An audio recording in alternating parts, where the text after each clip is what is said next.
A real estate agent slid a counteroffer across the conference table and laughed. Not a polite laugh, not the nervous laugh of someone covering discomfort. The real one, short, genuine, the laugh of a person who has just heard something that strikes them as faintly absurd and does not see any reason to disguise the fact. "Mr. Reeves," he said, leaning back in his chair with the ease of someone on home territory. "I don't know who told you this building was worth 3.6, but I'd love to have a conversation with them." There were three people in the conference room on the 7th floor of Meridian Property Group's offices on West 3rd Street in Los Angeles. Brent Calloway, who had been the firm's top producing agent for 4 consecutive years. Jade Ellison, 28 years old and 8 months into her career at Meridian, who had taken the walk-in appointment and now sat very still at the corner of the table. And the man across from Brent, in a dark jacket and plain jeans, who had made the offer in writing and whose expression at the sound of the laugh did not change in any measurable way. He looked at the counter offer on the table. He looked at Brent. "I understand," he said. He picked up the offer sheet, folded it once, and put it in his jacket pocket. He thanked Jade for her time. He walked to the elevator. In the parking garage, he sat in his truck for 2 minutes. He made one call. He spoke for less than 90 seconds. He did not start the truck until the call was finished. 40 minutes later, Brent Calloway's managing partner was in the conference room with a file he had not expected to be holding. And the caller had left Brent's face in the specific way it leaves a person when the floor of a room turns out to have been a trapdoor the whole time. There is a real estate firm in Los Angeles called Meridian Property Group. It occupies the 7th floor of a glass office tower on West 3rd Street in the Miracle Mile district, which is the particular stretch of Wilshire Boulevard corridor where commercial square footage is priced in a way that communicates not just location but the kind of clients you're expected to attract. The offices were redesigned 18 months ago by a firm that charged $340,000 and produced a space that was all white surfaces, brushed nickel, and floor-to-ceiling windows with a view of the hills that on clear days ran all the way to the first ridge and on most days ran to the marine layer, which was its own kind of view. The reception desk was staffed by a woman named Paloma, who had been there longer than anyone, and who remembered a time when the office had been carpeted and had a coffee machine with actual disposable cups. The current machine produced drinks in 12 categories and was operated by an app. Paloma had learned to use the app. She had not learned to prefer it. Meridian specialized in commercial and mixed-use properties across the Los Angeles basin, with a secondary concentration in the Hollywood and Silver Lake corridors, where the combination of older housing stock, improving transit access, and rising land values had been producing the kind of transactions that Brent Calloway had built his career on. He had an eye for what a block was becoming before the block had become it, which is the specific talent that separates the genuinely successful agents from the competent ones, and he had been using it to good effect for 14 years. His commission totals were framed and mounted on the wall of his office, which was on the interior of the floor and therefore did not have the window view, which had bothered him for 3 years until he had reframed the lack of a view as evidence of how little time he spent at his desk, which was true and which he had made into a quality. He drove a leased Mercedes S-Class. He wore his watch on the right wrist because he had read somewhere that this was a marker of left-handedness or contrarianism, and he was neither, but liked what the positioning implied. His suits came from a tailor on Beverly Boulevard, who had 3 other clients at Meridian, and whom he had referred to all of them. He was by every external measure a man who had arrived, which was not nothing given where he had started. Brent Calloway had grown up in Stockton, California, which in the years of his childhood was the kind of city that people left when they could and stayed in when they couldn't. And the difference between the two categories was legible in ways that a child picks up before he has language for them. His father, Dennis, sold used cars off a lot on Pacific Avenue. Not dishonestly. Dennis Calloway was not a dishonest man, but with the specific low-margin effort of someone working in a business that requires volume to produce his income and that produces neither glamour nor the impression of success. His mother, Cheryl, waitressed at a Denny's on Hammer Lane for 16 years and was promoted to shift supervisor in her 12th year, which was the single most straightforwardly good professional thing that happened in the Calloway house during Brent's childhood, and which he had watched his parents celebrate with the careful, measured happiness of people who have learned not to celebrate things too much in case they are taken away. A was 17 when the thing happened that he had been running from ever since. His father had sold a car, a 2001 Accord with a rebuilt transmission, to a man who turned out to be the father of the most prominent kid in Brent's high school. A boy named Preston, whose family had money in the particular old Stockton way that meant it had been there long enough to be invisible, the way water is invisible until it's gone. Preston had mentioned the car in the cafeteria. Not cruelly, Preston was not a cruel boy, which made it worse, but with the amused, puzzled tone of someone encountering an unexpected connection between worlds he had not realized touched each other. "Your dad sold my dad a car," said in front of 9 people. The laugh had started slowly, not mean, just recognizing. The small recognition of a room that has just understood something about the difference between one person in it and another. Brent had not laughed. He had looked at his tray for 3 seconds. He had stood up and left the cafeteria. A had gone home that afternoon and told his mother he was going to be a real estate agent. She had asked why a real estate agent specifically. A sighed because real estate was what rich people owned, and he intended to be the person they had to go through to own it. She had looked at him for a moment. She had said, "All right." She had been right to take him seriously. He had meant every word. He had spent the 28 years since that cafeteria table building himself into a person who was always on the other side of the desk. Who had the file? Who knew the numbers? Who could look across a conference table at any offer, from any person, and produce exactly the laugh that the situation called for? He had not thought, in the conference room on the 7th floor, about why the man across from him had made a $3.6 million offer on a $4.2 million property. He had thought about the number. He had laughed at the number. He had not thought about what the number was doing there. The building on Cahuenga Boulevard was a 4-story property 3 blocks north of Hollywood Boulevard, built in 1962 and owned by a family trust until 2021, when the trust dissolved following the death of the last surviving beneficiary. Meridian had taken it into portfolio 7 months ago. 3 commercial tenants on the ground floor, a dry cleaner that had been there for 22 years, a Vietnamese sandwich shop with 3 laminated menus on the wall and 4 plastic tables, and a frame shop operated by a 71-year-old man named Arthur, who had been framing things on that block since 1989. 9 residential apartments on the upper 3 floors, 14 tenants. The asking price was $4.2 million. 2 letters of interest were already in the file. One was from a private equity real estate group based in Culver City that specialized in converting multifamily and mixed-use properties to short-term rental inventory, Airbnb management at scale. With the commercial spaces repurposed into storage and management offices, the group had done 11 similar conversions in Los Angeles County in the previous 3 years. Their letter expressed interest at asking price, subject to standard due diligence. The other was from a development company proposing a boutique hotel conversion, 12 to 16 rooms. The commercial ground floor would remain commercial but would be repositioned for hospitality-adjacent retail. The letter was conditional on city approvals but offered $4.35 million. Fortiene residentes, Fortiene people whose leases, under both proposed ownership structures, would not survive the first year of new ownership. Among the 14 was a woman named Rosa Fuentes. She was 68 years old.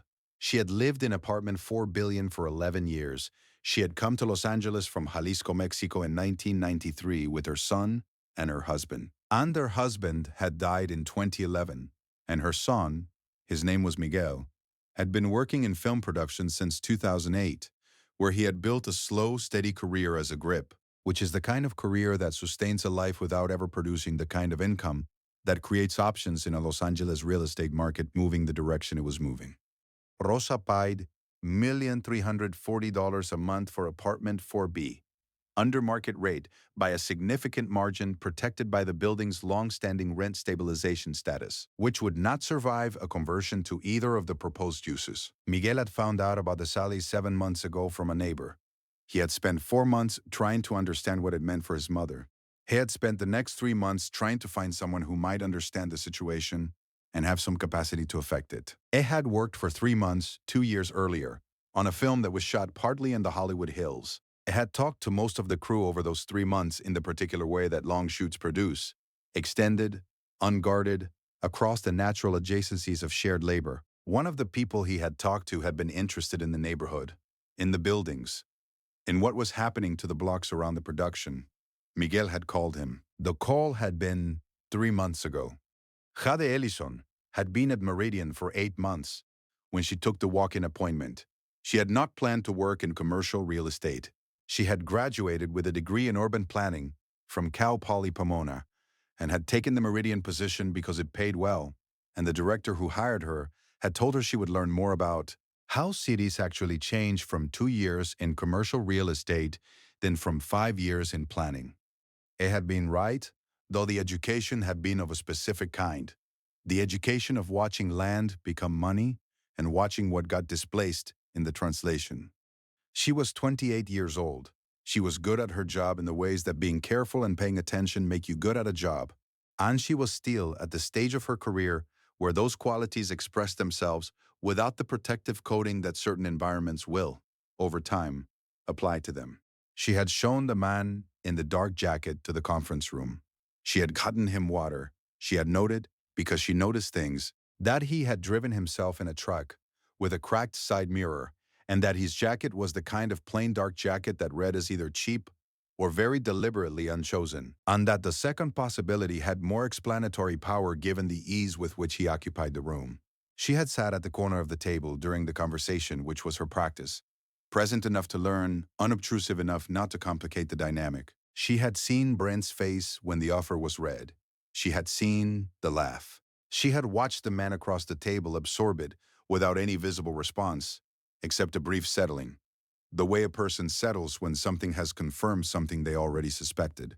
And the confirmation is not a surprise, but is still, in some small way, a disappointment. She had watched him thank her on his way out with the specific quality of a thank you that has been fully meant, which is different from the quality of most thank yous she processed in a professional day, and which had stayed with her after he left. The way specific things stay when you have been paying attention and your attention has been returned.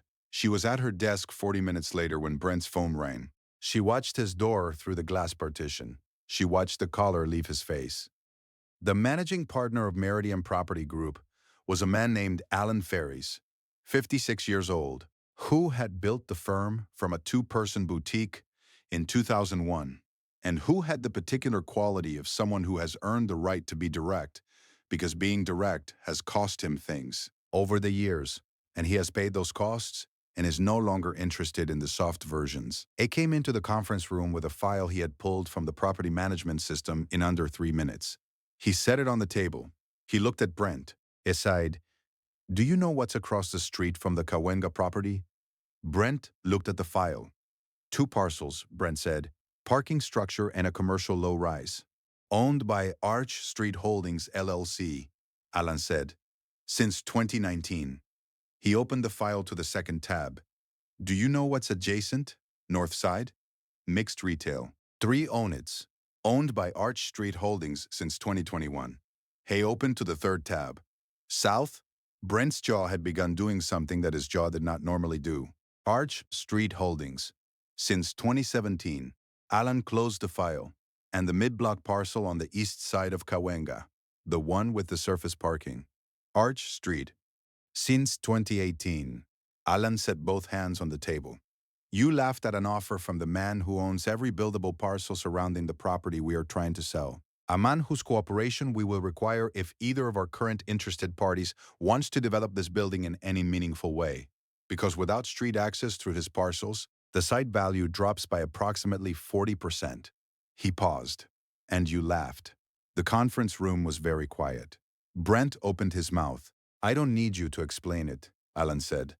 I need you to think about what you are going to do next. He picked up the file. He left the conference room. Brent sat at the conference table for 4 minutes. He was aware, with the specific clarity of a man who has built his professional self on reading rooms and has just been caught not reading one, that what had happened in the past 40 minutes was the result of a specific failure. Not a failure of information, which could be forgiven, but a failure of attention, which was different. He had laughed because the number was low. He had not asked why the number was low. He had not asked what the number was trying to accomplish. He had not asked any of the questions he would have asked if the man across the table had been wearing a different jacket, driving a different truck, presenting himself through a channel other than a walk-in appointment processed by the most junior person on the floor. He knew the difference between those facts and the laugh. He stood up and went to find the man. A was in the lobby, not leaving, standing near the window that looked down at West 3rd Street, reading something on his phone with the mildly interested expression of someone who is not in a hurry. Brent sighed. "Mr. Reeves." The man looked up. "I'd like 5 minutes," Brent said, "if you're willing." The man looked at him for a moment. He was. They found a quiet corner of the lobby, 2 chairs near the window. The kind of seating that exists in office lobbies as afterthoughts, but that occasionally becomes the right place for a conversation. Brent sat down. The man sat across from him. Neither of them was behind a desk. "I owe you an apology," Brent said. The laugh was unprofessional. "But more than that, I made an assumption before I had the information, which is a failure I should not be making at my level." He stopped. "I'm sorry." The man nodded once. "I appreciate that," he said. "Can I ask you something?" "Go ahead," the offer, Brent said. "What are you trying to do with the building?" The man considered this. "Keep it," he said. Brent waited. "There are 14 people in that building who have been there a long time. One of them has been there 11 years. The 2 buyers in your file will displace all of them." He paused. "I don't need the property. I want the building to stay what it is." Brent looked at the floor. He thought about a dry cleaner that had been on the same block for 22 years. He thought about frame shops. He thought about what happens to a block when the things that have been there the longest are replaced by the things that can pay the most for them, and whether the block that remains is better or just more expensive. He thought about the cafeteria in Stockton and the question he had never allowed himself to consider directly, which was whether the person he had spent 28 years becoming was the answer to that moment, or just a different version of the same problem. He looked up. "The 3-6 offer is real," he said. "It's the fair price for the building as it is," the man said, "not as it could be converted. The sellers will lose $600,000 over the competing offers." "Yes." Brent was quiet for a moment. "I'll make the call," he said. The man looked at him. "Thank you," he said. He stood up. He held out his hand. Brent stood and took it. The man crossed the lobby, pushed through the glass door, and went to his truck. The sale closed 6 weeks later. The price was $3.7 million. Not the original offer, not the competing offers, but the number that the seller's attorney, when presented with the full picture of the surrounding property ownership and the access implications for any development plan, determined was the achievable price from a buyer who was not going to convert the building and whose cooperation the surrounding parcels would require indefinitely. The dry cleaner on the ground floor got a 5-year lease extension, reduced to $2,800 a month from the $3,400 Meridian had been preparing to request on renewal. Arthur's frame shop got the same. The Vietnamese sandwich shop, whose owners had been in the United States for 19 years and who had been quietly preparing to move their family to Ontario because the signs on the wall had been readable for some time, stayed. Rosa Fuentes received a letter in early March informing her that the building had changed ownership and that her lease in apartment 4 billion had been renewed for 3 years at the existing rent, with a right of first renewal at the same rate for the 2 years following.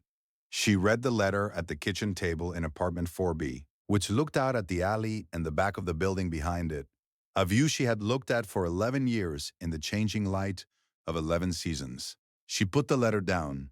She called Miguel. It picked up on the second ring. She said in Spanish, "It worked." He did not say anything for a moment. Then he said, "I know.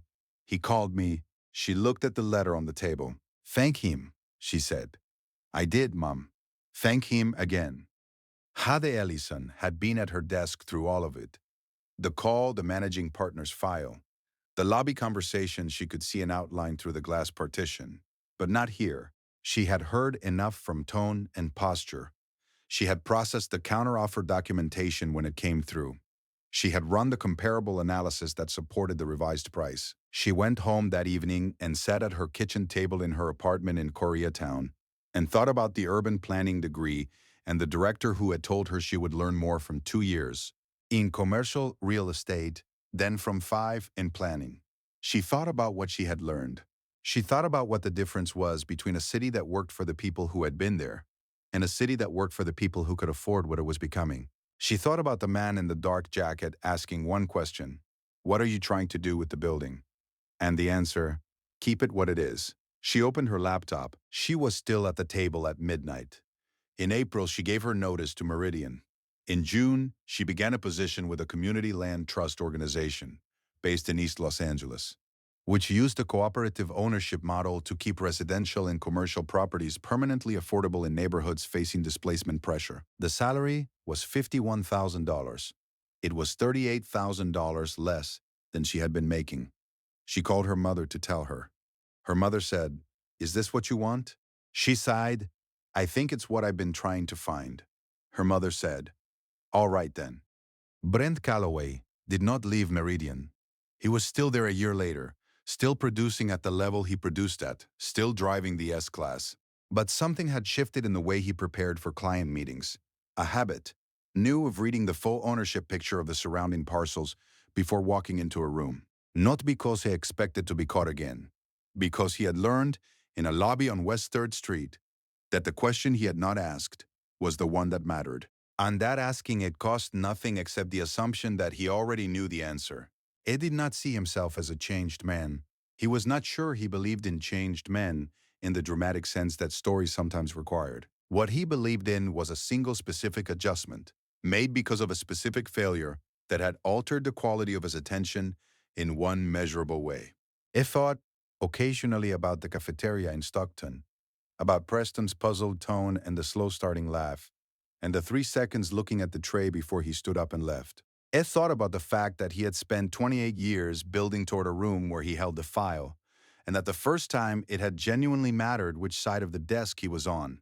It had been on the wrong one. He thought about what it meant that the man across from him had not used what he held, had asked, instead, for 5 minutes, had said, "What are you trying to do with the building?"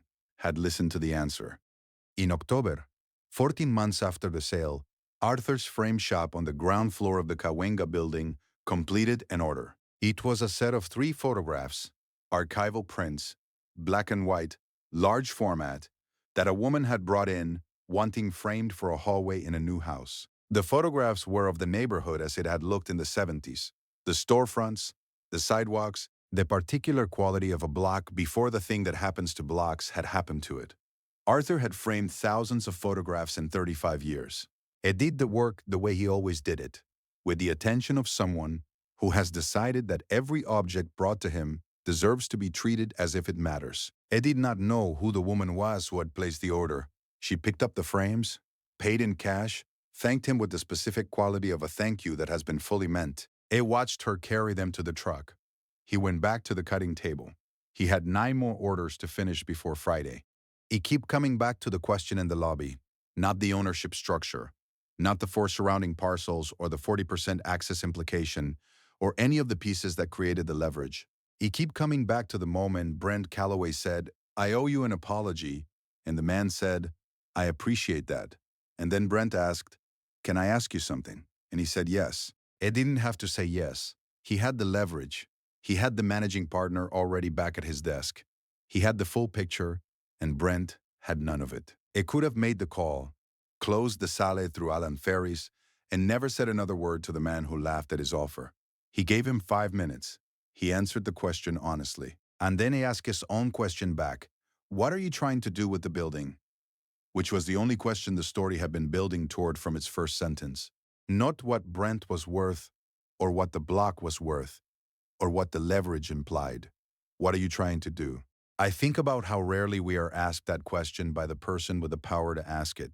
And I think about what it does to a room when someone asks it and actually waits for the answer. Most of us, if we had what he had in that lobby, the file, the surrounding parcels, the full picture the other person did not have, would not ask that question. We would use what we held. We would let the leverage do the explaining. He asked instead. And Brent Calloway told him, and something changed that might not have changed any other way. I'm not sure I would have asked the question. Not in that lobby, not with that leverage, not after being laughed at in a conference room on the 7th floor. I'd like to think I would have, but I know my own tendencies. And the honest answer is that I'm not sure. Maybe that's the whole thing. Not the buildings, not the parcels. The question. This story is fictional, inspired by Keanu Reeves' well-known practice of moving through his professional life without announcement, and his reputation for asking questions more often than delivering answers. If something in this one landed for you, drop a comment. Tell me what question it left you with. Those are the comments I come back to. Share it with someone who holds more than they always let on. Subscribe if you want to be here for the next story. See you in the next one.